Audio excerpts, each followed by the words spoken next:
করিম সাল্লাল্লাহু আলাইহি ওয়াসাল্লাম অসংখ্য সাহাবায়ে কেরামকে নিয়ে উহুদের প্রান্তরে গেছেন। কেন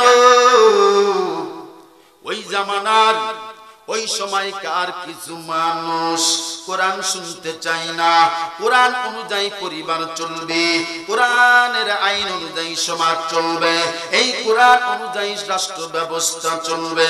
কিন্তু ওই জামানার ওই সময়ের কিছু মানুষ মানতে চায় না। এই জন্য তারা এমন সিদ্ধান্ত পর্যন্ত নিয়েছিল আল্লাহর নবীকে এই দুনিয়া থেকে বিদায় করে দেবে। জোরে বলা যাবে কি নাউজুবিল্লাহ? আর জোরে বলা যাবে কি নাউজুবিল্লাহ? এর যুবকের দল